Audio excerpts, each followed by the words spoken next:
Hello and welcome to Enchantment of Eternity's review for Preemptive Strike, which is episode 24 of season 7 of Star Trek The Next Generation. This video is not quite the final part in a series, but almost. It's the final new part in a series of videos where I review episodes of Star Trek The Next Generation, one episode at a time. In this video, I cover the Season 7 episode Preemptive Strike. So Preemptive Strike is the episode in which Lieutenant Ro returns from tactical school where she's learned all these skills, and they want to put her skills to use by having her go on an undercover mission with the Maquis in order to infiltrate them and to exploit their weakness. However, while she's undercover with the Maquis, she starts to sympathize with them and in fact grows closer to one of their leaders, who is then killed by a Cardassian, and that is the final straw for her, and she tries to mislead Picard into not doing the mission and not capturing the Maquis, but it doesn't work, and he's on to her and says that she needs to complete her mission, otherwise her career will be in shambles. And when she goes to lead the Maquis into a trap led by the Enterprise, she finds that she can't do it, instead turns her phaser on Riker and lets him return to the Enterprise, but she goes with the Maquis and warns the Maquis, by the way, of the trap, which they avoid. And Picard looks quite disturbed and uneasy when he learns of this news. So, I kind of feel like this should be a revisited, but it's not, because I haven't reviewed this episode on my channel. I have reviewed this episode on someone else's channel, or at least I've done a video podcast with Wes from the Pensky File. If you know the Pensky podcast, he invited me on when he was doing his revisiteds, and he was having revisiting episodes that he had already covered on this podcast, and he was inviting various other YouTubers and podcasters on, and I had Wes on my channel to do some live streams, I believe 3 times, and so he was kind enough to invite me on his channel. And so, and this was about 3 years ago, so not that long ago. And he said he'd let me choose the episode, and I chose Preemptive Strike because it was one of my favorite episodes. It's one that I felt was underrated. Not many people talked about it, and I knew that he thought this episode was just mediocre. So I wanted to have a sort of lively discussion, and I was watching that video earlier today and can definitely tell that I was a little bit nervous to be on his. I mean, I've had him on my podcast before, but it was a bit different being on his. But yeah, that was an interesting discussion. So yes, technically this isn't a revisited, but if you want to see me talk about this episode that I already have 3 years ago, you can check out Pensky Files channel. But anyway, now this is the first time I'm covering it on my channel as its own video, not part of a season-long review or anything like that, or top 10, because I have mentioned this in top 10s before, because this is one of my favorite episodes of the show. So, apparently the original title of this episode was The Good Fight, and funny story behind that, at first, for the longest time, I thought that was what the episode was called. Because, and this is what I've got confirmed for me recently, because someone else in a different podcast stated this, that the TV Guide had it listed as The Good Fight, because apparently they changed the title to Preemptive Strike at the last minute. And so the TV Guide still had the old title. And so I think that's what I got the title from. And I don't think maybe I missed the title screen. Maybe sometimes when I come back from pausing it from commercials, I'm a bit late and hitting the record button again, and maybe I missed it and didn't see that it said Preemptive Strike. And I thought it was called The Good Fight. And so in the episode list, I don't have those VHS anymore. My parents threw them away after I moved to New Zealand. But and those VHS, I used to write on the labels all the episode titles that were in each VHS tape. And on this tape, I wrote The Good Fight. And in fact, I believe... because I had missed the 3 previous episodes which I talked about. So this VHS only had The Good Fight and All Good Things. So for several years maybe, I thought this episode was called The Good Fight. And I think finally I heard others, reading magazines or reference books, and they were referring to this episode as Preemptive Strike, and I was actually surprised. I'm like, what? I thought it was called The Good Fight. I honestly think that The Good Fight is a better title. Maybe just because I was used to it, but to me that sounds like a better title. But apparently the reason why they changed it is because it sounds too similar to All Good Things. Like the word good is in both, and the 2 episodes air back to back, so they didn't want to confuse people. Which I think is silly, because they have very similar episode review titles all the time. In fact, they have movies that have the same titles, episodes: Nemesis, First Contact. I don't see the big deal in freaking having The Good Fight be right next to All Good Things. I mean, we're adults, we can tell the difference. But anyway, Preemptive Strike, I don't think is that good of a title, if I'm being honest. But but that The Good Fight though is implying it's passing judgment on this. But I think I don't know. For me, it's just I don't think so. I think it's just a way of looking at it. But anywho. So, I was trying to do research and find out why this episode got made and how to end up being the penultimate episode of TNG, the second to last episode ever made of the show.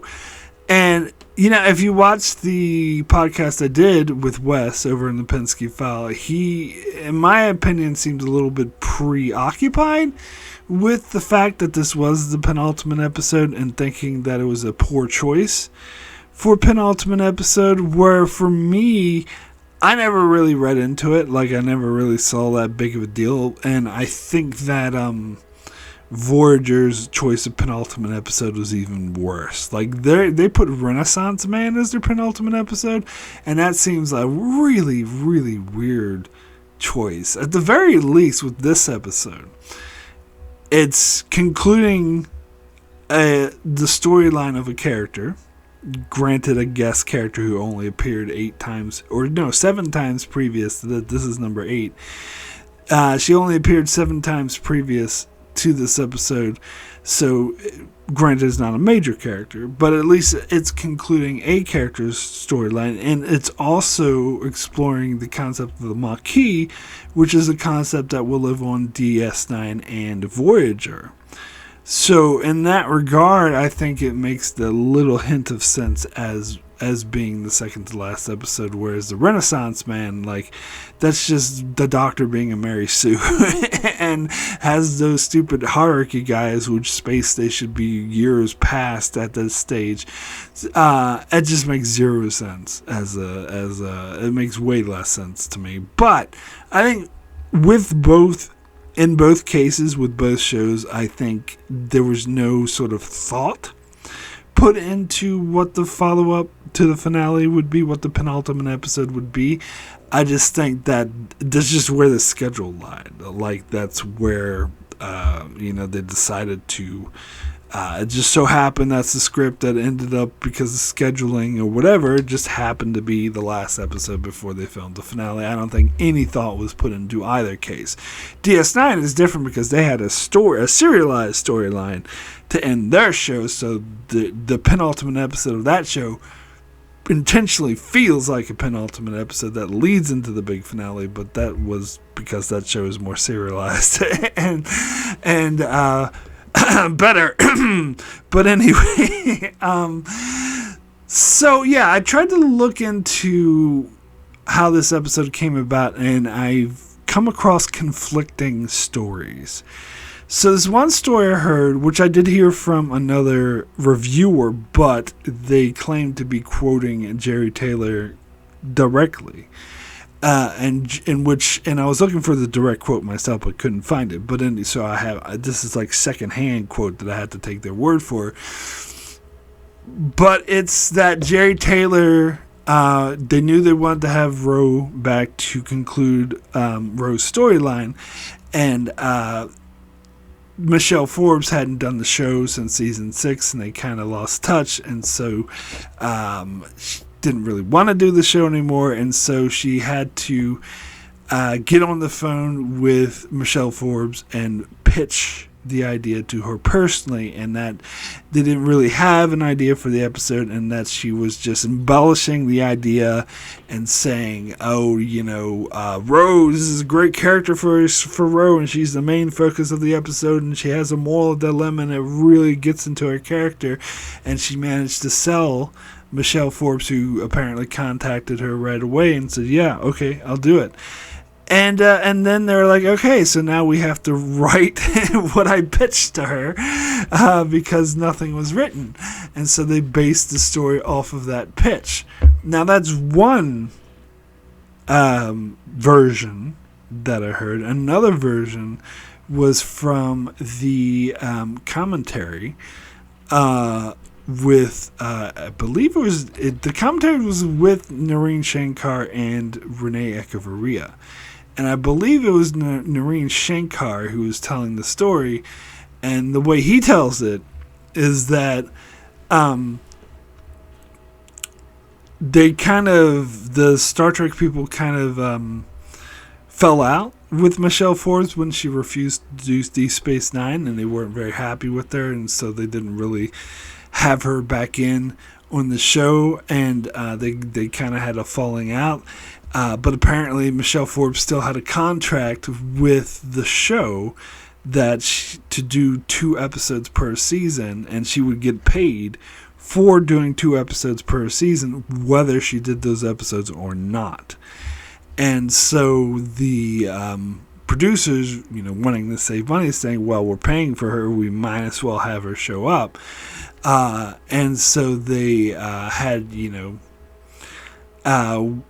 called her on the phone and tried to convince and pitch the story idea that they already had so that they could use her. And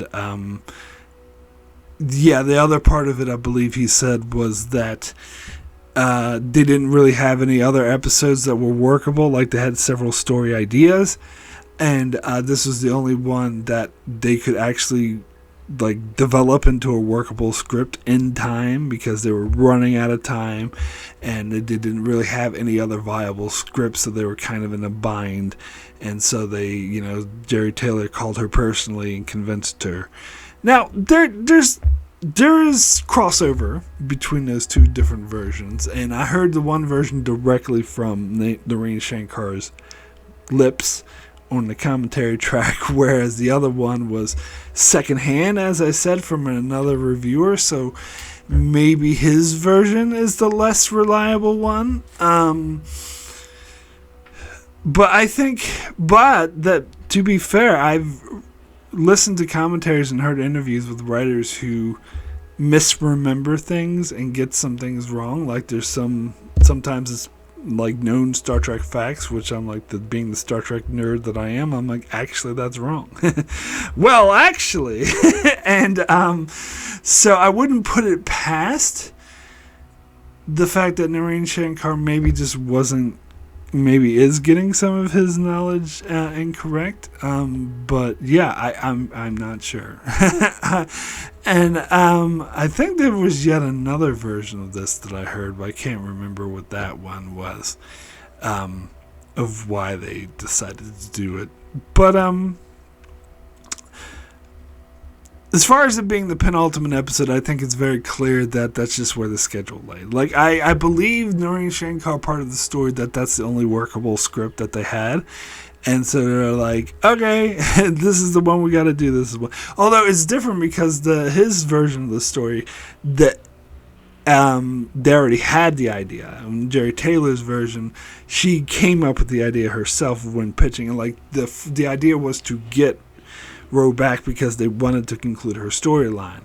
Well, that's the difference between the two stories, is that one, they wanted to conclude Ro's storyline, and so they sold it to Michelle Forbes, and they came up with the idea on the fly, where the other is they had the idea already, and it's the only one that they could work, and so they were desperate to get her just so they could, and plus they were already paying for her and they wanted to save money, and so they just wanted it because it's the best script that they could do. They didn't really care all that much about wrapping up Ro's storyline. It just so happened to be the case. And also they wanted, the bonus was they could set up the Maquis, which is something that they really wanted to do. So I was trying to find more information about this, but I couldn't. So, if any of you have heard anything more about this, I'd be curious to hear. But, so that's what I heard on how this story came about. And so this is also something I mentioned in the podcast I did with Wes, is that this is I think this episode benefits for watching it in air date order, which is what I'm doing now. I know this surprised a lot of people when I was covering season 6 of TNG, and I just covered Chain of Command, and then the next review I did was, Emissary from DS9. A lot of people were like, what? You're not finished TNG yet? Are you just abandoning TNG? What's going on? And I was like, no, well, I explained it, but it was like several years ago, so I don't fault anyone for either forgetting or perhaps wasn't even following my channel at the time. So I don't fault anyone for not knowing and being surprised by this, because I didn't touch on that more recently. But I was like, no, the whole point is I want to watch it as they air to sort of replicate that feeling, because I was watching these shows when they first aired in the 90s, and this is how I watched them. And I think this episode benefits from that. And I'm right. Or at least I feel like I've had that reaffirmed by doing it in order, because this is the first time I've watched them in air date order since they first aired. Before, I would always just watch all of TNG, and then all of DS9, and then all of Voyager. And you miss out on... There's kind of like a 4-part Maquis thing that sort of leads up to Voyager. It starts with Journey's End when they introduce the demilitarized zone. Then it goes to the Maquis, which introduces the Maquis, obviously. And then it goes to this episode that gets into more detail about the Maquis. And then you have Tribunal, which just touches on the Maquis situation even more. And Goli Vecca also appears in that. And then... finally, we had the Defiant, I believe, came out before Voyager with Thomas Riker or whatever, but that's kind of another thing. And then you have Voyager, where Goli Vec dies, and the Maquis. That guy's a dick. I really don't like Goli Vec. But they purposely included Nechayev and Goli Vec in all those episodes, although I don't think Nechayev appeared in Tribunal, but that was the only one, because she appeared, both her and Goli Vec appeared in both Journey's End, Maquis, Maquis part, one of the parts. Nechayev was only in part 2, not part 1, but still. And then this episode they were both in, and as I said, Tribunal, Goli Vec was in, and then finally see that fucker die in Caretaker. So, yeah, if you're just watching all of TNG and then all DS9 and then all Voyager, you miss out on that. Like, it forms an arc. And this is how I remember watching it when it first came down. Like, I watched this episode this episode came out just like a couple weeks after the Maquis came out. And so I knew who the Maquis were, whereas I think a lot of people who just watched TNG, this episode might seem more out of place and more weird. And plus, it just has a D Space Nine feel to it. It has that sort of somber, which is part of the reason why I love it so much. It has more of a DS9 like feel to it. It has that somber feel, but to me, this felt right at home because I was watching both shows at the same time. Whereas someone who's just watching TNG and waiting till they're done before they start DS9, or maybe don't even start DS9 at all, this episode might seem out of place. It might seem like, yo, well, that's weird, and who the hell are these Maquis thing? They do throw in a line really quick. Like, it's funny because the teaser for this episode has Data saying, "Oh, who's attacking the Cardassians? Like, they appear to be Federation citizens," and that's the big, cliffhanger for the teaser. And they're like, "Dun dun dun!" But like, we know who the Maquis are, but I think that's there for people who don't know who the Maquis are, just to make it clear. And they sort of line it out, and Picard's like, "Oh, it's the Maquis. They're getting more brazen and demilitarized," zones, trying to throw out that exposition for those who don't watch Deep Space Nine. But yeah, this is the only episode in Next Generation that features the Maquis, because Journey's End is a preamble to the Maquis. It doesn't actually have the Maquis in it. So that's another sort of... And that's also why it might feel more like a DS9 episode. Because the Maquis... I mean, they still feel like a DS9 thing. Even though, as I talked about before, they were created to be a Voyager thing. Like, I think they barely were a thing in Voyager because the Maquis were integrated into the crew so super fast that it feels more like a DS9 thing. But that is a topic that I've already discussed in other videos, and so I'm not going to get into that anymore here. But this is, so bringing back Ro Laren, she's one of my favorite characters. Even though, as I said, she only appears in 8 episodes. And she was always one of my favorites. She was definitely my favorite thing about season 5. She was supposed to be a replacement for Wesley, and it's a shame that, and I talked before, I think before I had said that they should have hired an actress who was willing to stay, because she would have been a great, and they should have just hired her as the main cast member instead of a reoccurring character. They should have just made her part of the main cast. Fork out that money. Don't be so fucking cheap. Come on. Secure that actor for a great character. But no, they didn't. They got Michelle Forbes, who's amazing and part of why I love this character so much. But she unfortunately had bigger aspirations and didn't really want to sign on to do a long TV show. And and so that is a shame, because I would have liked to see more of her. But I do appreciate what we did get of her. Like, to me, she's definitely one of the more interesting characters, especially if you're just looking at side characters like Barclay, and fuck Barclay, I don't really care about Barclay, and I don't know what, I'm trying to think of other, like Alyssa Ogawa, like she's been mainly just an extra who with lines from time to time, and yeah, I can't think of any other Starfleet ones. There's recurring characters like Q, the Traveler, that kind of thing. But and Q's his own thing, so I wouldn't really compare him to Ro. But yeah, as far as Starfleet officers go, she's definitely one of the more interesting ones. And I think this is, I was really invested in that. And so I think if you showed this episode to someone who's never seen Star Trek before, they might not be as invested in it, but that's okay with me, because I'm perfectly okay with episodes that need context to be better, because I'm all about that continuity.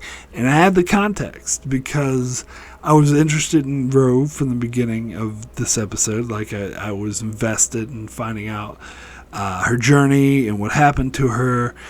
And my main point is that I think this episode is beautifully written, that it's a great progression of story, because it starts out with Ro returning to the Enterprise. And I love how they did that. I love how they just didn't pretend that she was there the whole time, just off screen.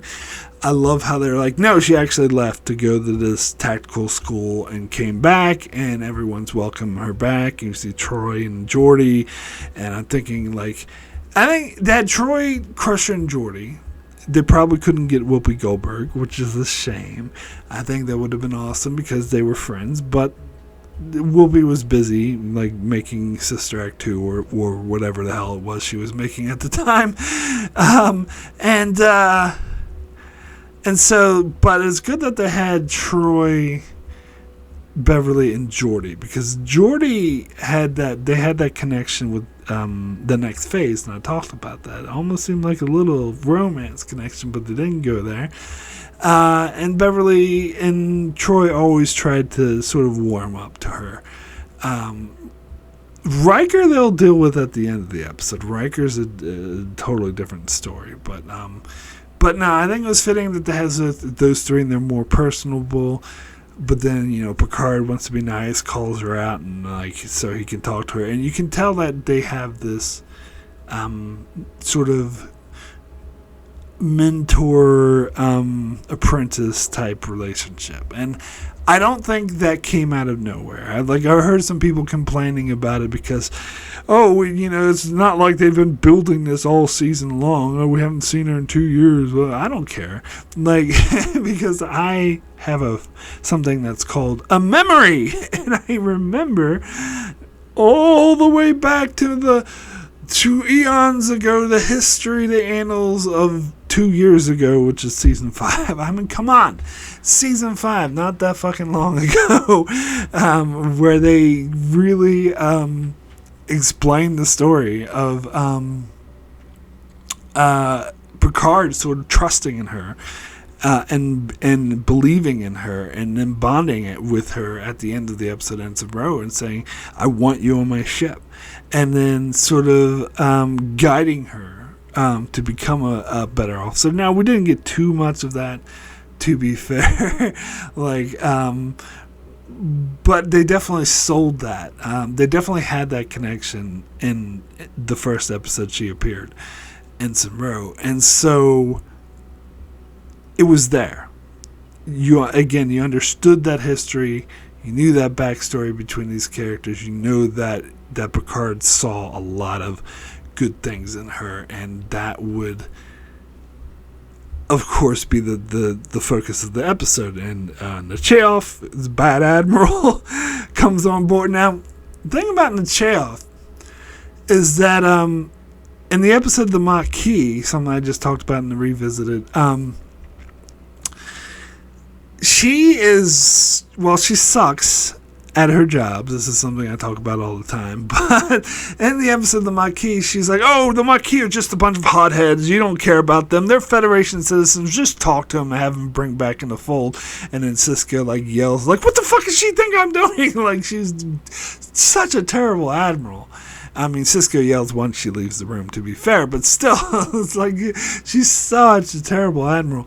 But here she seemed to have at least realized that you can't just talk to them and say, oh, just come back, it's all good. No, they mean business. And now she's at least taking them seriously. And I had that scene with her and Picard, and they're on better terms now because Picard gave her a nice breakfast. And I like how they even call back to that. She's like, oh, none of that stuff this time? And Picard's like, well, I think a second time would be pushing it. But yeah, she's explaining, oh, it's really got me worried, and this whole Maquis thing could really get out of control. So at least now she's fucking taking it seriously. She should have took it seriously to begin with, but anyway. So she's came on board specifically for Ro, tells Picard the person that they want for the mission is on his ship, and Ro does make a lot of sense with the backstory, with her troubles with Starfleet, her training, and all this. And Picard's sells it to Ro, and Ro seems kind of indifferent to the Maquis. She says, I knew I had this trainer at the tactical school who left to join the Maquis. Now, she said a lieutenant commander. And the original intention was for this to be Chakotay. But they never said Chakotay specifically by name. And didn't Chakotay have the rank of commander? Not lieutenant commander? I don't know if that was ever confirmed. But apparently a later episode of Voyager gave the date that he joined the Maquis, and it was earlier than, or later or something. I don't know. It didn't match up with this episode, so that confirms it wasn't him. But that was I think if they wanted to be Chakotay, they should say Chakotay. I had this trainer named Chakotay who left to join the Maquis. Why didn't they just do that? It's not fucking Caretaker was already written at this stage, I believe. Well, if it wasn't already written, it was in the process of being written. They were working on Voyager at this stage, so they should have... Well, they knew who Chakotay was. They should have just said... but anyway. Anyway, so she seems indifferent. And so Picard kind of has to sell her on the mission. Mainly, and he doesn't sell her by saying it's for the good of Starfleet, it will help Starfleet, these terrorists are messing up the thing. He more of says it in terms of her career. This could really, sell yourself to Starfleet. It would be doing as, you could go forward. This would be a great thing for you. And so she took it, and I think the implication is that she's kind of doing it in a way to make Picard proud. Also, some of her intentions were selfish as well. But that seems to be the implication. And she doesn't really have, I believe at this stage, a really opinion on the Maquis either way. But then she gets in the undercover mission. So, this is probably... the part of the episode I'm most iffy about, because the way that Next Generation and Star Trek in general portrays terrorists or outlaws tends to be a bit Hollywood-esque in a 90s sort of 80s kind of fake kind of way. But this one wasn't too bad, to be fair. It's not as bad as, say, Gambit, for example, which was so cheesy. But especially that scene when they're in the bar and Worf and Data come in, we're looking for this person. And she's like, well, blah, blah. If I knew people like that, I would want to join them. And the guy phases her. By the way, he phases her at point-blank range. According to Star Trek 6, that should kill her. But maybe that was taking place 80 years before this episode, so maybe they advanced. The phasers are now more complex, and they have multiple stun settings, some that don't kill at point blank range. I don't know, but anyway. But yeah, no. So the whole undercover aspect of the episode, it reminds me of movies like Deep Cover. With, I don't know if you ever saw that. It was a 90s movie with Lawrence Fishburne about this, cop who goes undercover but ends up wanting to be becoming the criminal that he was pretending to be. And I'm sure there's other movies, and there's tons of other movies and shows like that. So yeah, it did kind of remind me of that. And also, in terms of, because the bulk of this episode is about Ro being undercover, and so the other Star Trek episode you could compare this to is Honor Among Thieves over in Season 6 of DS9, where O'Brien goes undercover as in the Orion Syndicate. But comparing those two episodes, this one is far superior, and it's not even close. Honor Among Thieves is basically just is way too close to Donnie Brasco, and I'll talk more about that one. It's almost as bad as the fucking siege of AR-558 is to Saving Private Ryan. But I'll talk about Honor Among Thieves when I get to it. It's just way too much of a carbon copy of Donnie Brasco, where this one is more unique. It doesn't come off as a straight up imitation of a movie, or at least none that I've seen. And plus, there's just more heart to this episode. I buy Ro's journey more, and I care more about the Maquis than I do about the Ryan Syndicate, which I barely know anything about. And I don't really get O'Brien's friendship with Bilby. There's a little bit, but it mostly seems a little forced. Seems like they're just doing Donnie Brasco, whereas I actually completely buy Ro's investment in Maquis and her attachment to him, because he seems like a charming old man. Like, I just watched this review where they kept calling him creepy. And I'm like, I did. That is a completely different interpretation than what I got when I saw this episode for the first time, and ever since. He did not at all come off as creepy to me. He came off as endearing. One of those old men, those, endearing old men mentor type characters that Ro sort of warms up to. And he warms up to her right away. It's like, I can tell right away you're a great person. And they mention Hasperat, which is a Bajoran food, and he talks about how spicy it is. If you could make the brine for an eye-watering spicy Hasperat. And they mention it several times in Deep Space Nine.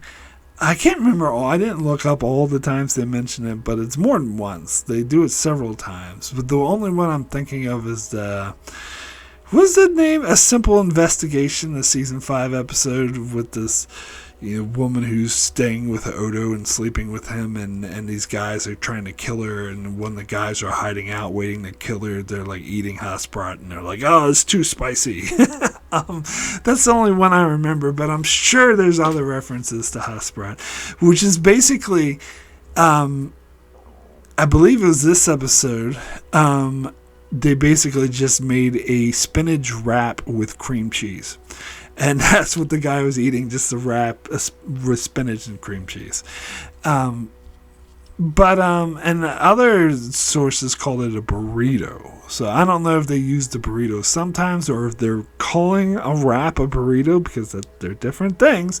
But anyway, I don't care. Like, I can imagine that it has like Bajoran spices of Bajoran vegetables, and it's unique to Bajoran. And it's different from a burrito. They obviously just have to use real life food or stuff that at least looks like it on hand, because that's they can't, But anyway, that's fine. But yeah, always interested in it. But I love how they use the Hasperat. That's why it's so memorable. The way they talk about it, the way the guy's like talking about eating this spicy food, and when Ro wants to go on the mission, he's like, "Yeah, she makes a good Hasperat." There, like he has that sort of charming, endearing sort of quality to him, and I really get invested in it. And this is the main point I want to make, which I don't know why it's taken me so long to make it, but this is the best Maquis episode in the franchise, because it's the one that humanizes the Maquis. I talked about it just recently. I did my revisit for the Maquis 2-parter, and that's didn't work for me. I didn't really care about the Maquis as individuals. I didn't identify with their cause. I went off on this huge rant about how I disagree with their cause, because they're kind of just being selfish, because they live in a post-scarcity society and they can get all the resources in the world that they want to move to another place, and they're being stubborn and selfish by not moving, because it's not going to cost them anything. It's not like they're going to be poor refugees and lose everything. They're getting to have tons of food, resources, shelter, money, technology, whatever they want. They live in a post-scarcity society. Just move to another fucking planet so you can prevent war, you selfish dick. And plus the Maquis in the episode, the Maquis came off as incompetent morons, and I think the writers were portraying them incorrectly, because Dukat beat up a Vulcan, which never happened. Vulcans are superior strength, and the whole, don't even get me started on the whole I can resist mind meld things. That's the biggest load of bullshit I've ever seen. And then future episodes of the Maquis don't really touch on them that well. Like the Defiant was just an excuse to have Thomas Riker. And then once we get into the Eddington stuff, it all becomes about him and not really in the Maquis. It's kind of just a backdrop. And I don't even understand the politics in the Maquis, because they changed in several years and they never really re-explain it. So you don't really know what's going on. So it's more about Eddington than it is about the Maquis.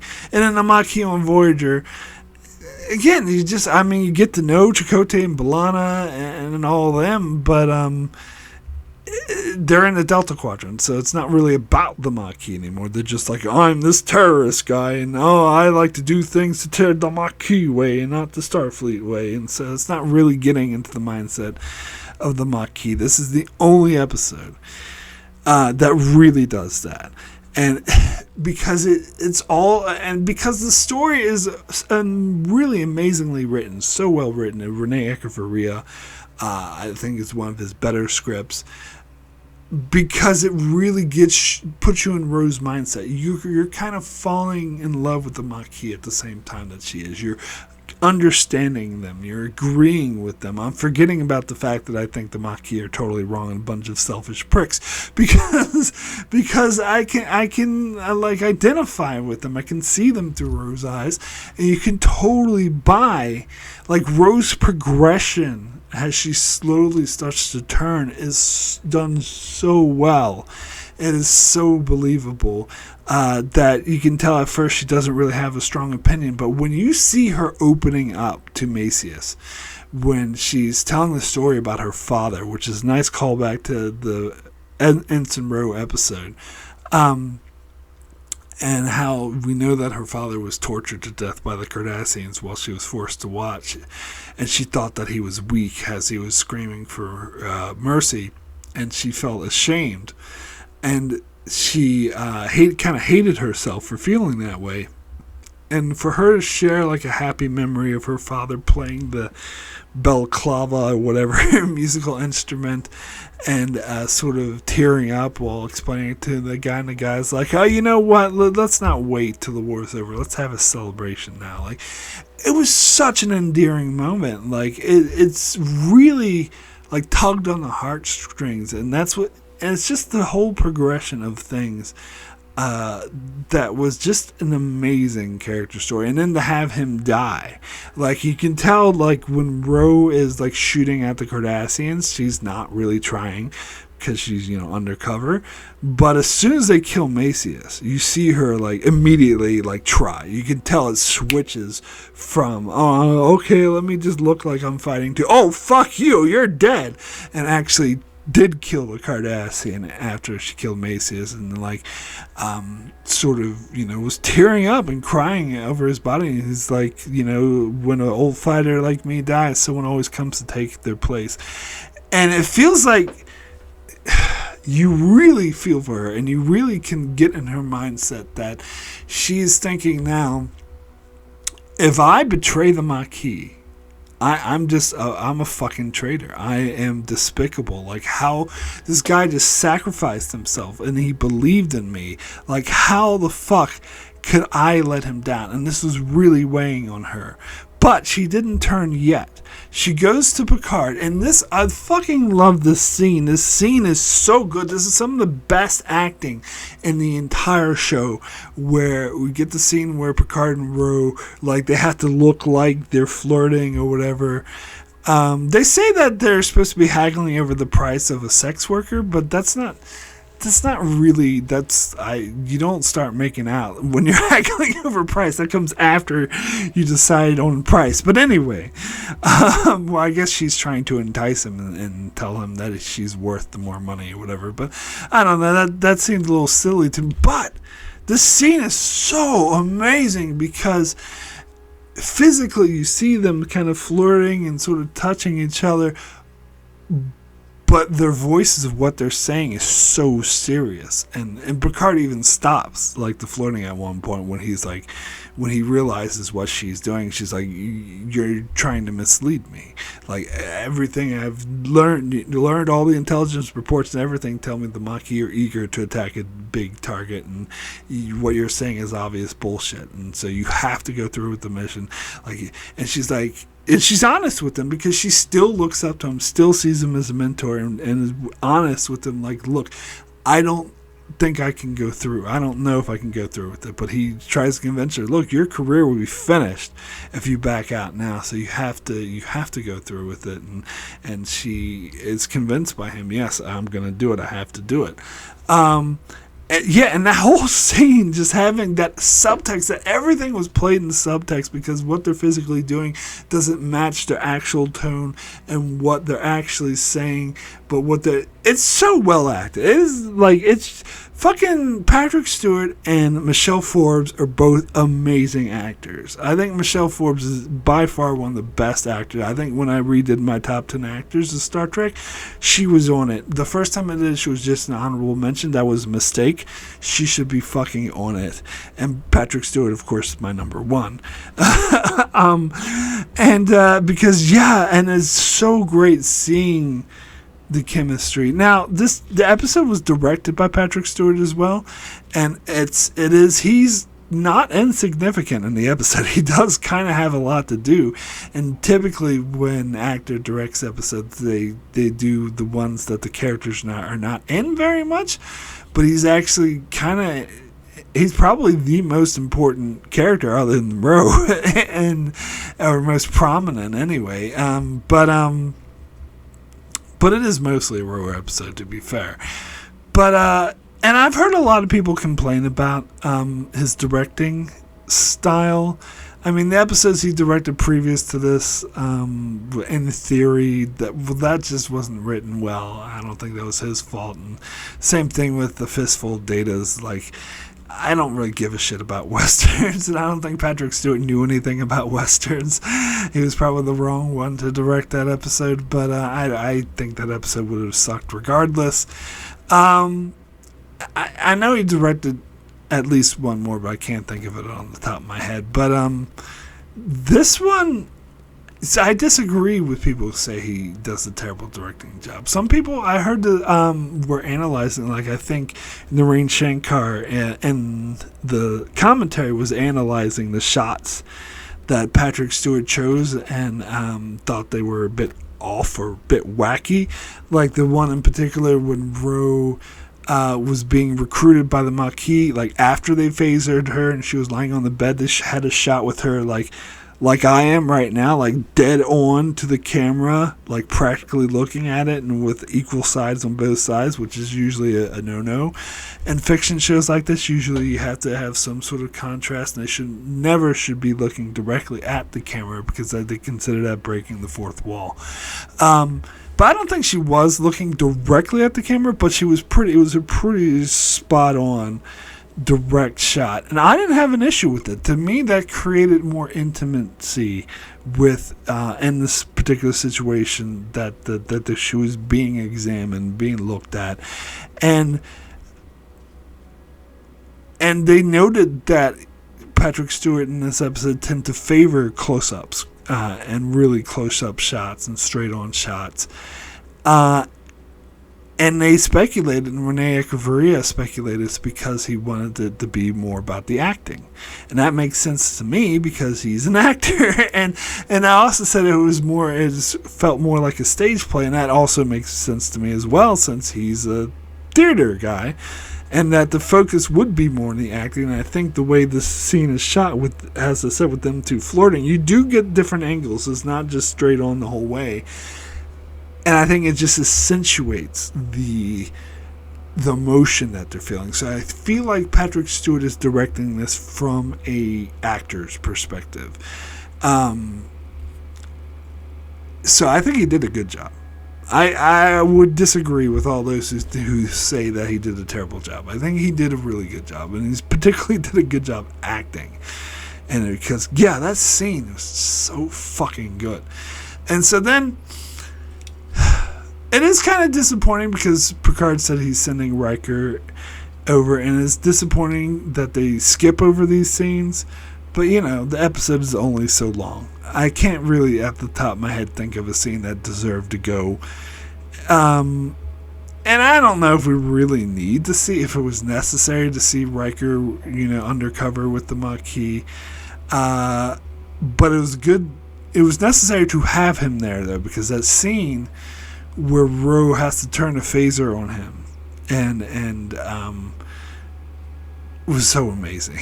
And I love, like, because this episode didn't really touch on Riker and Ro's relationship, but if you've seen the show, you know the context behind it. You know that the two of them were kind of close. They, you know, were intimate, as Data would say.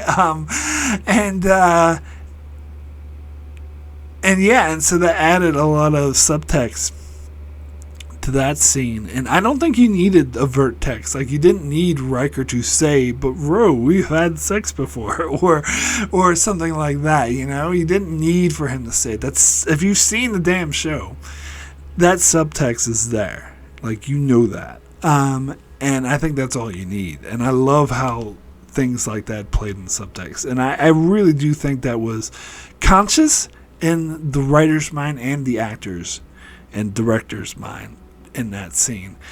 And, you know, it's hard to say because the show's not definitive on when exactly Ro changed her mind. That if she knew going into it that she was not going to go through with it. But I think, especially just in my opinion, judging it off of how Michelle Forbes chose to play it, I think that it was a on-the-moment decision. I think she was telling herself she was going to go through with it, but when it came time to do it, she was just, no, I can't do it, I'm sorry, and turned, because, I mean, she probably pre-planned it to a degree, because she had to have known how she was going to get away and how she was going to expose the ship. But I really think she didn't make the ultimate decision to actually betray Starfleet until that moment. I think that it hit her. And again, amazing acting. The way she's like tearing up, how she's deciding, you can tell it's a hard choice for her to make.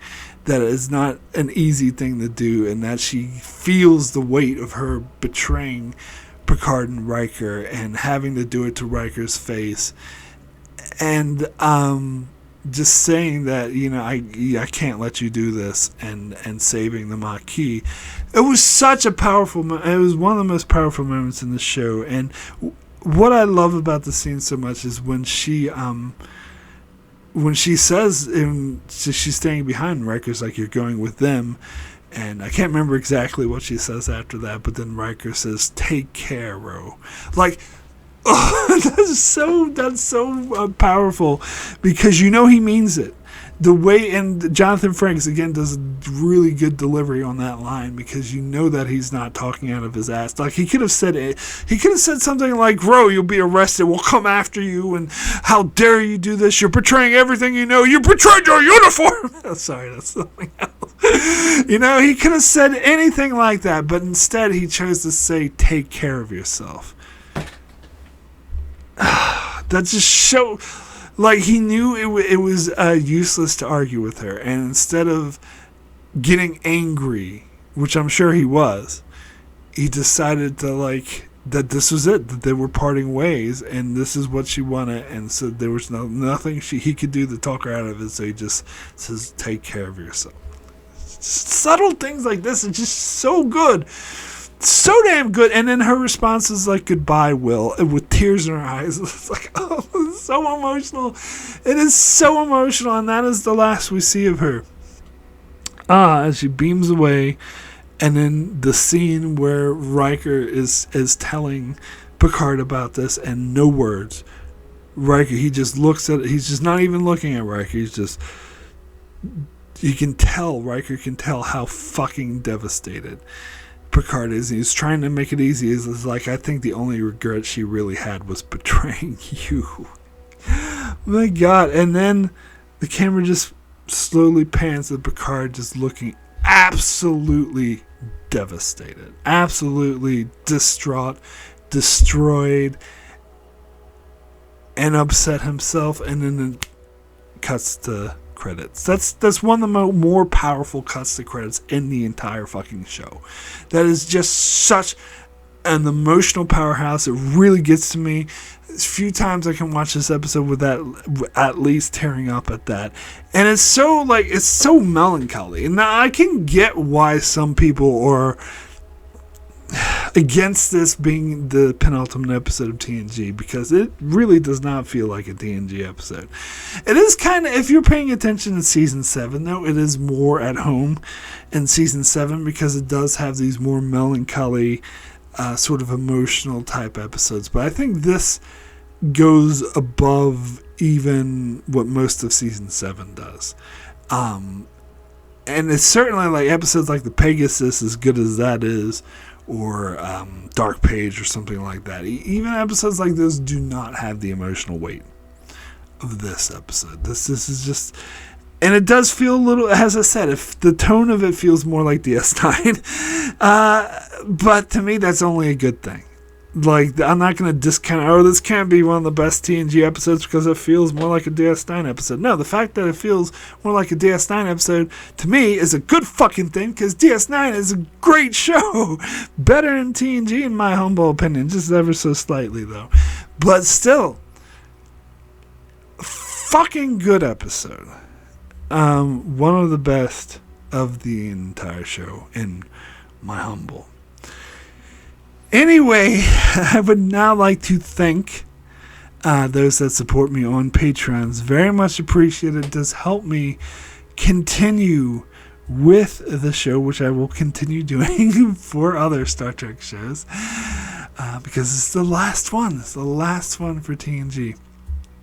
Anyway, I'd like to give a very big special thanks to Brandon Neal House, Jordan Johnson, and Antarius. Thank you all so very, very much for your strong support.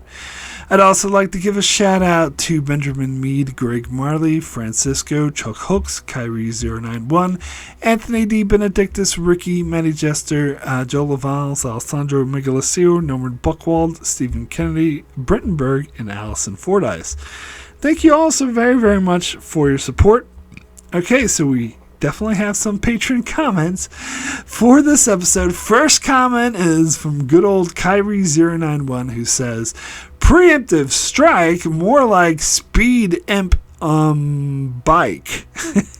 Alright, that's a bad one. I don't know. This is a hard one to rhyme, but it's a good send-off for Ro. I'm glad her TNG arc ended this way. It really would have been cool to see what came of the character in the subsequent years, maybe on DS9, or shoehorned into Voyager or something. Oh well, we'll always have Star Trek Picard. We get to see her there. You know, when Michelle Forbes wanted to leave Trek in the 90s, perhaps someone should have said, why don't we stay right here and see what happens? Yeah, I don't know. She's like, I want to do movies, but, you know, other than that movie California with Brad Pitt and Juliette Lewis and David Duchovny, I mean, she had, like, small roles in movies like Escape to L.A. or Escape from L.A., but, you know, whatever. Anyway, she's not a movie star is what I'm saying. She actually now is back on TV, so she should have just fucking stayed there. But anyway, next comment is from Ricky, who says, this episode was absolutely amazing. I've always loved this episode, and I believe I mentioned on D Space Nine, the Maquis, I said that this was the best episode that focused on the Maquis, and I completely stand by that.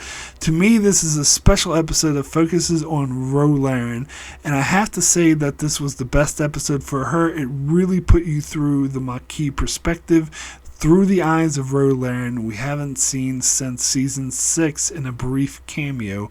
I totally believe that she would turn against Starfleet and did it in a way that wasn't contrived or unbelievable. And I have to say that final scene where Riker is pissed and telling Picard what happened, and Picard says nothing at all, and then Riker leaves the ready room and we see this long shot of Picard where it's just utterly shocked and speechless. That was an amazing way to end this amazing episode. Also, I don't like the show Picard, but I love the follow-up that we got in season 3. This is my top 10 episodes of the show, so my rating is a 10 out of 10. And as per usual, agree with you so much on this one, Ricky. Totally agree about this being the best Maquis episode. I think this definitely, this humanizes the Maquis, period, more than any other show. The Maquis don't really, they come off as pansy, and all the other ones that either focus on Thomas or fucking Chakotay or Eddington. Yeah, this is the one that really, really, like, you totally buy Ro's turn. Like, you totally buy her turn. It's not that she hates Starfleet, it's that she connected with these people and she felt like she was betraying them. Like, it was so well earned. It's one of the most well earned turns of anything. But anyway, Next comment is from Antarius, who says, besides Ro's defection in the end, I didn't remember this episode, so watching it was a very entertaining. Not only the script, but also the acting was great. I found it a bit unrealistic that the situation so quickly escalated so quickly since Journey's End, and I think there's some minor inconsistencies between these episodes. Next week on TNG, an unusually stored barrel kills Admiral Nechayev while inspecting the Enterprise. Afterwards, she haunts the Enterprise as a space ghost and starts an affair with Riker. My rating is 9 out of 10. Well, if she's a space ghost, I think she's actually going to have an affair with Beverly. Oh! Boom! Sorry.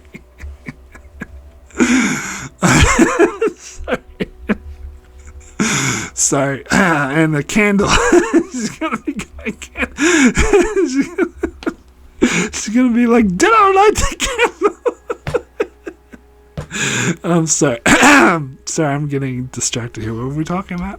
Oh, I think Stephen Kennedy brought up an earlier comment for an earlier episode that things escalated too quickly from Journey's End to this episode. And first of all, you have to remember the episode of the Maquis is in between the two. And the Maquis, they're obviously using the bases that they already had, the colonies. So they already have their bases established. They already have their colonies established. And they were gaining all this support from the initial breakout, and they were buying weapons, as we saw with Quark. So I totally buy it. I don't have an issue at all with this, and plus we don't know exactly how much time is between episodes, because that always changes from episode to sometimes that episode will say this is like 3 months later or whatever, so you don't know. More time could have passed than what appears, but so I don't know. I just don't have an issue with it. That's just me. Anyway, next comment is from Tyler Cease, who says, I first watched this episode in April 2023 after Ro Laren was in Picard. If an episode of a previous show is referenced in an episode of Modern Trek, I watched the episode that it references. At the time, I don't think I knew who Ro Laren was. The only episode I saw with her in was Cause and Effect, but that was only because it had Kelsey Grammer, and I've been watching every episode of Cheers. I have no idea why I ever thought that was a good idea. Eventually, I watched other Ro Laren episodes. She's a good character. Did you know that they were originally going to reveal that she'd survived in the Picard season finale? They didn't have the budget for that, along with several other things. I did know that. Alright, so let me get into Picard Season 3, because I went back and rewatched just that one scene with Ro where Picard's having it out with Ro, and I remember fucking loving that. I remember thinking that's such a great... In fact, I still to this day say that was my favorite part of Picard Season 3, and the only part that I really, really liked was seeing Ro again, because this was such a satisfying conclusion to an episode. Like, I thought this would never be followed up on. Never in a million years did I think we would actually get a follow-up to it. And to see Picard, flat out said, "You broke my heart," and Ro respond, "You broke my heart." And that's that's how they know that they're both not changelings, because they know that they're speaking from the heart. And Ro saying stuff like, "You just wanted me to be what you were trying to shape me. You just wanted me to be what you wanted me to be." And Picard saying, "No, I just wanted the best." It was so good.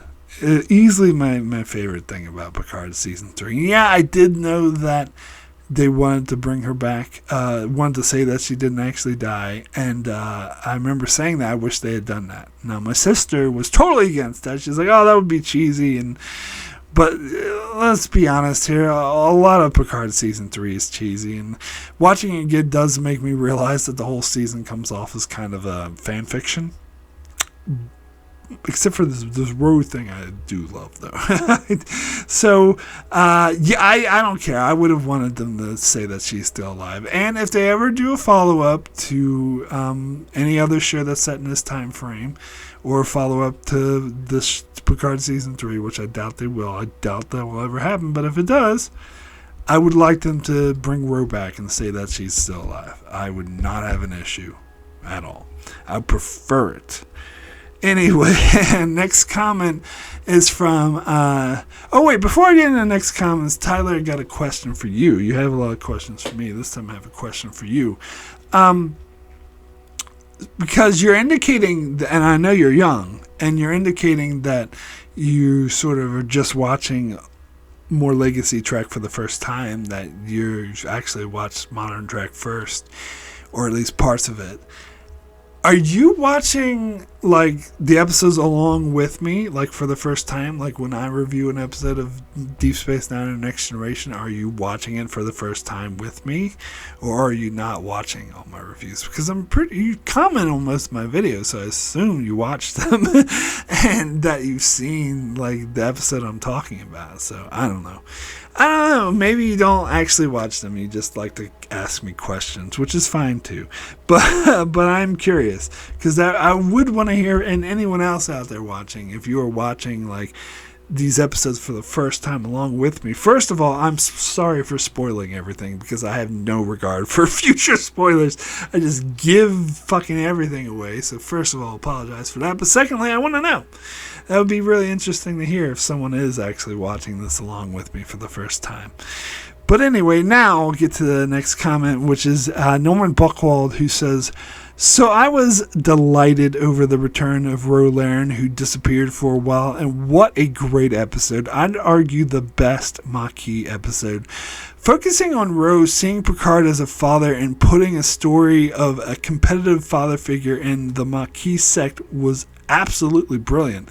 Seeing Ro's conflict throughout, I most certainly understood her choice at the end. It shows how Badrol Nechayev is not very bright in handling her post. Granted, who she replaced with was much worse and also had Ro involved, which in terms of big picture was ingenious. After a few lackluster episodes, this was definitely in form and premiered within less than a week of All Good Things. Of course, this brought up the last part of the episode where Picard is dismayed in a way we never had been before, that a lot were begging that he and Ro had to confront one another someday. The best part of Picard Season 3 fulfilled it when we least expected it, and it worked well because the issues we knew of both characters from the episode, now left stagnant and brewing for decades, blew up in a clever can. We trust the other. A clever can we trust the other? Are they who they say they are in that episode? And it was brilliant. I give Preemptive Strike a definite 10 out of 10 and by far the number one episode of the Maquis. For the Cause, as good as it was, hardly holds a candle to this one. First of all, totally agree, 100%. Second of all, dinner light the candle. Sorry. For the Cause hardly holds a candle, and don't light it. Dinner light it. Sorry. I'm sorry, but you're right, 100%. It's For the Cause is nothing compared to this episode. It's nothing. Might be my second favorite Maquis episode though, but it's such a distant second. It's like not even funny. Now,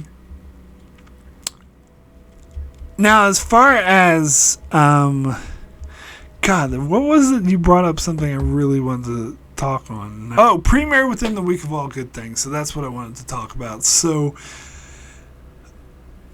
did it? Because it was my understanding that, in fact, this is what anyone who talk about it in interviews and stuff sort of reaffirmed this. That was my understanding that Star Trek Next Generation was a syndicated show. So it was aired at different days and different times depending on the local market. So It's not like a network show like ABC, CBS, Fox, whatever, where it airs at 3 p.m. or 8 p.m. every Wednesday night. Like, syndicated, they just sell it to the local station, and the local station plays it whenever the fuck they want. Now, it was my understanding that each episode would be sent out to the stations on a Monday, and that then they could release it within that span anytime from Monday to Sunday whenever they fucking felt like it. And so depending on where you lived, you would see the show air at different times. Now for me, in my local time, I remember they aired Preemptive Strike on Saturday, so assume that they released it the Monday prior to that Saturday, but my local station said let's air it on Saturday. And then All Good Things, they decided to air Monday night. So as soon as the premiere date was up, and so for my local station, it aired just 3 days after. But it was my understanding that that's not true of every location. Like, it would be different from each location you live in. Maybe my understanding's wrong. Maybe they were actually releasing it to the stations on Saturday, and for All Good Things they released early, but I don't think that's the case. And here's the other thing, is on Saturday they showed, like, they did this, and I talked about this in other videos, they had this like top 5 as voted on by the audience, by the viewers, and fucking Relics was in it, which is fucking shouldn't have been. I think it was number 5, and Light was 4, Yesterday's Enterprise was 3, and Best of Both Worlds was 2 and 1. And that aired on Saturday, and I remember, like, Jonathan Frakes was, like, hosting it. He would, like, come up and be like, this next episode of Yesterday's Enterprise, blah, blah, and, like, introduce it. And I remember at the end of it, like, once they finished Best of Both Worlds, Jonathan Frakes, came on and was like, yeah, so that's it for our top 5 as voted by our viewers. Now be ready to watch the final episode, All Good Things. And then Preemptive Strike came on. And I think that's because, and again, I think it was intended to, like, All Good Things was intended to be shown after that, which is obvious because Jonathan Frakes is saying, now get ready for All Good Things. But my local station is like, nah, fuck that. We want to actually show All Good Things on Monday, so let's show a Preemptive Strike there, because I remember watching it, I was like, this isn't All Good Things, this is Preemptive Strike, or The Good Fight, as I thought it was called. But then All Good Things came out 3 days later than that. So I think it depended where you lived to when the episodes were released. But anyway, okay, so Stephen Kennedy a couple of weeks ago, or a month ago, I had asked my Patreon supporters to cut back on the length of the comments because some of them are getting too lengthy, and especially since I was getting more comments, I was like, yeah, we need to trim this. So I put a word limit of like 400 words, which is still a lot, but it's still like there were comments larger than that. So I was like, let's at least cap it at 400. And then Stephen Kennedy came to me, and he'd been mentioning that he's been working on his comment for Preemptive Strike, and he's been working on it for a long time. And he's like, I already have my comment for Preemptive Strike at 1,200 words. He's like, I've been working on it for a long time. And I was like, all right, can you cut it down to 800 at least? I'll meet you halfway. It's still double of the limit I put forward, but I'll give you one exception for this one episode because I know you have a lot to say about it. And he's like, okay, fine. So he cut it back to 800.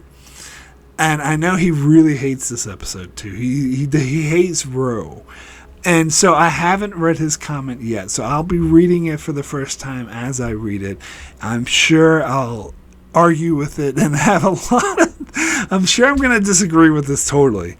And I already know that he put it in his top 10 worst episodes, which this is in my top 10 best. So we're not going to see eye to eye on this one. So anyway, here we go. The final comment is from Stephen Kennedy, who says, This episode makes the Maquis look like idiots. No wonder the Dominion slaughtered them. Seasons 4 to 6, the Maquis trilogy of Star Trek's dumbest criminals has been added to pay-per-view as a low price of 200 bars of gold-pressed latinum.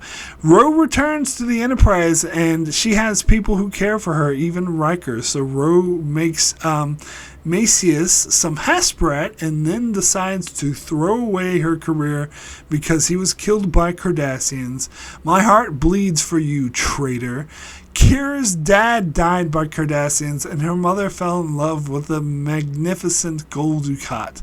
Cedo Jackson was killed on a mission helping a Cardassian. Even she could have easily left the Academy after the episode The First Duty, but she stayed. Tom Paris even becomes a proper person. There are a lot more examples of bad things happening to people, and yet they don't betray. Ro the traitor Laren would even betray the Maquis if it suited her and join the Mach. Kira could have gone down this road in the episode past prologue. The main difference was Kira respected her friends. Ro just tolerated her friends and was always mooning about her life. The Maquis informant in Starfleet was either a double agent or an idiot. Ro had a past, so I can understand her checking out. Riker, on the other hand, is a complete joke. There's no way the Maquis are that dumb. I guess there are no newspapers or TVs. Riker is one of the most decorated characters within Starfleet, and no one recognized him. And even worst of all, some of these members of the Maquis were in feckin' Starfleet, and even with his wrinkled nose disguise, I call bullshit on that. How did Riker even get into the Maquis? This is worse than Clark Kent taking off his glasses and then becoming Superman. In the episode A Time to Stand, at least we got this. Joseph. Alright, it's been 3 weeks since I've poisoned everyone. All things really as bad as the news service claims. Season 3 of Picard. She's back in Starfleet. Picard is 100% justified to not trust this bitch traitor, and then suddenly in 10 forward, he trusts and forgives her. Maybe Guinan PM Picard to remind him she's my friend. Even if Beverly tells Picard that the changelings can pass blood tests, Picard must be going senile to trust Ro. After watching this episode again, this is bullshit and worse than bringing back the fucking Borg. If Terry Matalas had a brain, the character who should have been in this episode should have been Julian Bashir or someone from DS9. Why is this traitorous bitch even allowed back into Starfleet? Maybe Starfleet has a 3-strike policy. Picard should have canceled the operation as Ro was having difficulty with this mission, but instead of understanding that it was a big mistake asking Ro to infiltrate the Maquis as she hates Cardassians because she's Bajoran, like that wouldn't backfire on Starfleet. Picard threatening her with a court-martial if she doesn't carry out her orders. This isn't Picard, as he would never do that. Then he lets her continue with her mission. Maybe Guinan said to Picard before he left the Enterprise, she's my friend. When she said to Picard that you broke my heart in season 3 of Picard, maybe she was referring to this part of Preemptive Strike. The episode was good until Ro is let out of the interrogation room by Maquis. The rest of the episode is terrible. Ro is in the Maquis about a week and is allowed to be in a private meeting because she made Maquis some Hasperat. Ro steals medical supplies so easily, and Kalita doesn't think that it's suspicious, even if she made it look like she had trouble with the codes. How did she know the Enterprise would be where it would be? So it's obvious that she already had the codes.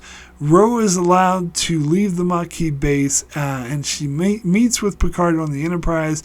And remember, she's in the Maquis maybe a month at best. This is like if Miles O'Brien meeting his contact in the episode Honor Among Thieves in a police station. Even worse than that, this is where she met Picard the second time, in the same bar she was abducted by the Maquis. I'm convinced that Ro wanted to go to prison, or she was as dumb as the Maquis, so it's a match made in hell. I couldn't care less about her sob story about her dad playing some instrument to her when she was younger. So my rating is 2. I'm so glad that Guinan wasn't in this episode. Maybe Whoopi Goldberg refused to do this episode as it destroys Ro's redemption arc out of 10. So, yeah, I was not wrong. I could not disagree with you more. Ro's redemption arc, but that's what makes it so powerful. Because that's what you would expect. You would expect her to become a good Starfleet officer. This makes, by the way, if I must say, at least 1,000% more sense than fucking Wesley changing his arc and not becoming a Starfleet officer. Ro changing, because Ro had every intention to honor Starfleet, to be in Starfleet, but and I think you are so downplaying, she just made him some Hesperet, and all of a sudden he's like, no, he has a feeling about her. Now granted, that feeling is, you could say it's wrong because she's a Starfleet spy, but it's right because she eventually does join the Maquis.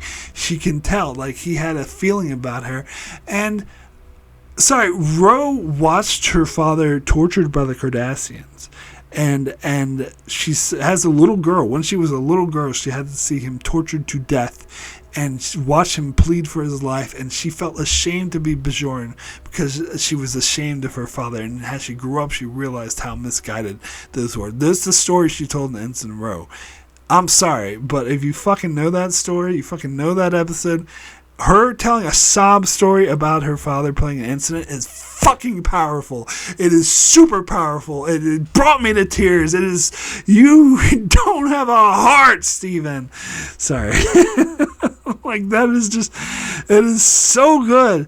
And as far as her betraying Starfleet, you totally buy it. Like, they totally sell that she would. It makes all the sense in the world. I disregard your analogies of Kira and Wesley or Cedo and saying, oh, they're much better. They wouldn't betray Starfleet. But what about fucking Chakotay? He betrayed Starfleet. Like, she bonded with these people, and it goes beyond simply her hating Cardassians. If that's all it was about, then she would have betrayed the Starfleet immediately. She wouldn't have waited to go undercover in a Maquis, and she would have betrayed them the instant she went undercover. But that's not what it was about. She had all the intention in the world of honoring Starfleet, of honoring Picard, but it was more than just because she talked about Hesperet. She fucking bonded with him. She believed in her, and oh, god damn it. And she saw Cardassians murder innocent people in the streets, and Starfleet was doing nothing about it. So I'm sorry. I knew this would happen, but I totally disagree with you. But yeah, it's okay. I knew for a long time that you hated this episode. Not everyone can appreciate great art, I should say. But anyway, I did want to talk about some deleted scenes, because one of them does answer one of your concerns. And there's one deleted scene, which is just one line of dialogue, which I don't know why the fuck they deleted it. It actually would have made a huge difference if they kept it in. Is when Picard, the second time when Picard is briefing Ro on the mission, there's one line they cut out where Picard says, we're gonna, because Ro's like, well, what if they refuse to turn back? Because Picard's convinced that they'll give up instantly because they'll know they're outnumbered. And Ro's like, I'm not so sure. They like, long odds. And Picard's like, well, we're going to have to disable their ships if we can, but you know what that could lead to. And so the implication is some of the ships could be destroyed. Some of those people could die. And that is a huge factor in why Ro decided to turn. And don't know why they took that line. Now, it's such a brief line. It's not like it saved them a lot of time. Like that. And it's such an important line because it really factors into why it helps sell Ro's turn even more, that you kill these people unless I warn them. Like, these people could possibly die by Starfleet, so fuck that shit. So they shouldn't have left it out. And then there was the other scene sort of helped alleviate a concern you brought up about how she was let in the secret meeting when she was there in a week. They actually addressed this in the other deleted scene where Kalita, what's-her-face, didn't want Ro in the meeting, but the other guy did. He kind of trusted her, and he's like kind of hinting at her to go. She's like, oh, there's a meeting coming. That's where I'm going right now, to this meeting. And so he's sort of hinting at her to come with him, and she does. So if they left that scene in, that would have made sense. Maybe you think that's still bullshit that he would agree with it, but I buy it. I buy that she earned their trust right away. I think this episode is written really well. And the whole thing about that you're saying about Riker and how the Maquis are stupid for not recognizing them, it's like, and I think someone else, I don't know if it was you, brought up Picard and how, Picard's in this bar, he's the Starfleet captain, how could they not recognize it? Oh no, maybe it was another review I was watching that was saying that. These people think that they know what every Starfleet officer looks like, and granted, Picard's the captain of the flagship and Riker's the first officer, but so fucking what? Like, let me ask you, do you know what the captain of like a U.S. Navy ship or the aircraft carrier, or like the flagship of the Navy, do you know what they look like? You're saying, they don't have TVs and newspapers. I have TVs and newspapers. I had no fucking idea what they look like. And most people, I would think, don't. And I know you're Irish, so let's say the Irish commander of the military. It doesn't matter. Like, you don't know what they look like. Average people don't know what they look like. And most of the people in the Maquis, maybe some of them have Starfleet connections. They never, said exactly that they did, but I totally buy that they wouldn't know what they look like. To me, I have zero issue with that. But anyway, thanks for your comments, Stephen. I'm sorry I had to argue with it, but I knew I was going to have to because I love this episode. Anyway, and thanks, patrons, for all of your comments. Thanks so much for your comments. So my rating for Preemptive Strike out of 10 is definitely a 10. 10 out of 10 for me. One of the best episodes of Star Trek Next Generation. Definitely one of the best of season 7. And one of the best written episodes. Renee Echevarria did amazing things with the script, and Patrick Stewart directed it well and acted well in this, and Michelle Forbes is amazing. It's a powerhouse, brings me to tears, well-earned character story with a lot of emotion to it, and acted very well, if I didn't mention that. Anyway, that is it. That is it, everyone. That is it for my coverage of Star Trek Next Generation gone. Now, yes, you might be saying to yourself, there's one more episode, though. There's All Good Things. Well, I've already reviewed that. That review is already up on my channel. If you're a Patreon supporter, you will be able to see my revisited for All Good Things, so you can check that out. You have that to look forward to. But as far as new reviews that are public on my channel for everyone to see, this is the last one for TNG. I've done it. I've reached the end, my friend. That being said, as I mentioned before, I'll be doing a live discussion where I count down the top 10 best episodes of Star Trek Next Generation and the top 10 worst episodes of Star Trek Next Generation as determined by you. So please leave your comments on this video or any of my videos with your top 10 favorite TNG episodes and top 10 least favorite TNG episodes. I will contabulate and add all the lists together and come up with a collective list with with the top 10. And as of the recording of this video, I do believe that the live stream will be February 3rd, Monday, February 3rd. If that changes, I will put it in the comment section below to say actually it's not February anymore, but that's the plan. February 3rd will be live stream. So you have until the 1st of February. That's the deadline. That's when the last time, but up until then you can put in your top 10, so make sure to get it in before then. I would like to get as many as possible. To have a huge pool to pull from would be great. Really looking forward to this. Have your say. If you're happen to be like Stephen Kennedy and think Preemptive Strike is one of the worst episodes, or if you're like me and think it's one of the best episodes, you can put in your top 10. But anyway, you have your say of your 10 favorite and least favorite episodes of TNG, and I can't wait to contabulate the results and get into the live stream. And if you enjoyed this video, you could consider supporting me on Patreon, like these fine folks who just left their comments did. You could also leave your comments as well if you choose to get that tier. Different tiers, such as Patreon-only videos.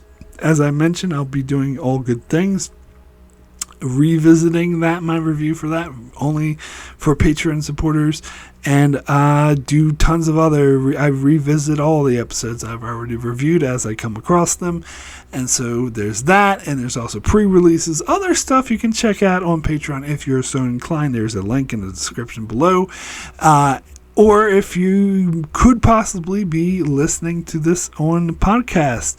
Hello to all the podcast listeners. If not, and you would like to, you can check me out on wherever you find podcasts today. My home is on Podbean. You can find a link to that in the description below. But it's on many other podcasts like iHeartRadio, Spotify. What's the other one? Podchaser? Yeah, it's on Podchaser. But what's the other? Oh, Amazon Music. That's the other one I'm thinking of. Anyway, so yeah, you can find me on that. But if you're not interested in supporting me on Patreon, but still like what I do, want to support the channel, you can definitely do that by leaving a like, subscribing, all that sort of things. Also really helps me out. So, yeah, let's see what's coming up next. So, Wednesday will be over on Patreon for one of those revisiting my review for Crossover. Thursday, I'll be live on my channel, public, I should say, on my channel, with a Patreon requested video for my top 10 worst Star Trek character assassinations. Friday, back over on Patreon with another revisit, this time revisiting my review for The Collaborator. And Saturday, back on my main channel with the review for the Section 31 movie, which I'm very much looking forward to. And then on Monday, next Monday, over on Patreon for my final TNG installment, revisiting All Good Things. And so, yeah. So that's what's coming up on my channel. Be sure to check it out as I'm done with TNG, but I will continue onward with DS9, and eventually, not that long from now, we'll also be starting Voyager. So be sure to check out my channel in order to keep up with all of that. And thanks a lot for watching.